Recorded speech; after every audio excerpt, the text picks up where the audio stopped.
ঋষিকা, কালকে হোলি, কি সাজাবো ভাবছি। রাধাকৃষ্ণ সাজাবে? রাধাকৃষ্ণ? হ্যাঁ, রাধাকৃষ্ণ তো সাজাবো, কিন্তু রাধাকৃষ্ণ মানে সাজাতে গেলে তো ছেলে মেয়ে দরকার। কিন্তু কোথায় পাই? কোনো মেয়ে আছে, মানে ছেলে মেয়ে আছে জানাশোনা? না চলো ওখানে আগে কাজটা মিটিয়ে আসি, তারপর আমরা দেখি কাকে বলা যায়।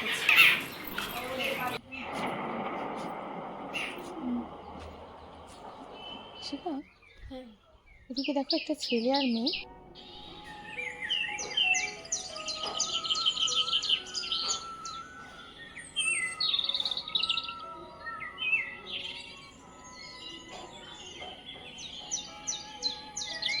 কি ভালোবাসা দুজনের মধ্যে। আমার মনে হয় ওরা স্বামী স্ত্রী।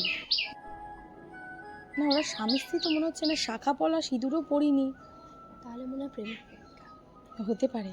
এই ওদেরকে বললে ভালো হয়। ওদেরকে বলে দেখতে পারো সাজানোর কথা। বলি বল। হ্যাঁ, চলো বলে দেখি। বলছি, একটু কথা বলা যাবে আপনাদের সাথে? হ্যাঁ, নিশ্চয়ই, বলুন। অ্যাকচুয়ালি আমি একজন মেকআপ আর্টিস্ট, আমি একটু আপনাদের উপর মেকআপ করতে চাই। মেকআপ? সেটা আবার কি? আসলে দিদি বলতে চাইছে যে তোমাদেরকে সাজাবে। কিন্তু কি সাজাবে? রাধাকৃষ্ণ। আমরাই তো রাধাকৃষ্ণ। বাহ, এটা তো ভালো কোইন্সিডেন্স। তো যাই হোক, চলো তাহলে। এমনিতে তো দেরি হয়ে যাচ্ছে, চলো, একদম চলো। একদম, চলো।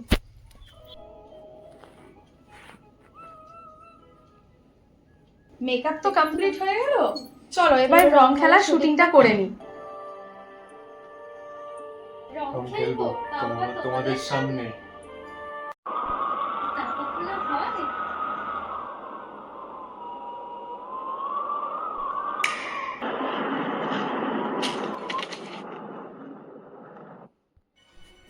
ভগবান শ্রীকৃষ্ণের মতে প্রেম নিছক একটি আবেগ নয় যা ব্যক্তিকে আবদ্ধ করে, বরং একটি গভীর আধ্যাত্মিক অভিজ্ঞতা যা সমগ্র মহাবিশ্বকে সংযুক্ত করে।